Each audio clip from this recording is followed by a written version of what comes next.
Jean-Manuel Roubineau, bonjour. Bonjour. Vous êtes maître de conférence à l'Université de Rennes et spécialiste du sport antique. Et dans cette perspective, vous avez accepté de répondre à quelques questions sur des objets spécifiques de la pratique du sport antique. Aujourd'hui, donc, on parle d'un objet particulier, la laisse de chien.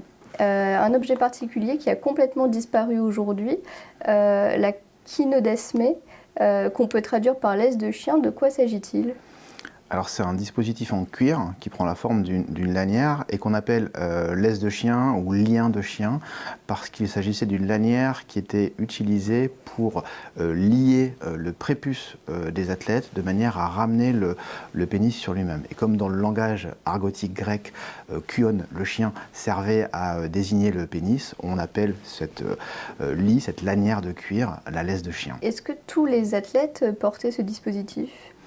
Alors c'est difficile d'être catégorique, on sait qu'il y a des athlètes de différentes disciplines qui le portaient, on a des images qui nous montrent par exemple des lanceurs de javelot, donc des pentathlètes qui le portaient, on a des images qui nous montrent des boxeurs en train de le porter, mais en fait c'est un dispositif qui est assez mal documenté parce qu'il était probablement perçu comme relativement disgracieux et donc il est assez rarement montré sur les images. Et alors qu'on a des centaines et même des milliers d'images athlétiques, on a assez peu de représentation du dispositif alors que son usage semblait par ailleurs à travers les textes ou à travers ce qu'on connaît par les textes assez répandu.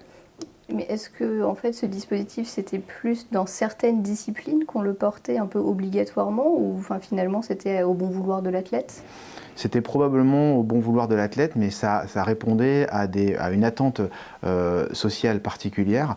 Il s'agissait en fait de s'assurer de la continence de l'athlète qui portait la kynodesmé, la laisse de chien. Autrement dit, à travers ce dispositif, on essayait d'éviter des manifestations inopinées de désir. Parce que dans le gymnase grec, dans les gymnases grecs, dans les stades grecs, le sexe masculin était présent puisque les athlètes étaient entièrement nus, donc il était immédiatement visible. Et donc il fallait éviter, encore une fois, toute manifestation malséante. De manière générale, en fait, c'est un peu un paradoxe de la pratique corporelle athlétique grecque, il y a un principe général de nudité et à l'intérieur de ce principe de nudité, il y a une logique de pudeur qui s'impose. On sait par exemple que les jeunes athlètes qui étaient assis sur la terre battue du gymnase pouvaient laisser les traces de leur anatomie, y compris leur partie génitale, et il était considéré comme bienvenu en se levant d'effacer les traces qu'on avait laissées avec son corps sur le sable ou sur la terre battue. Autrement dit, la kynodesmé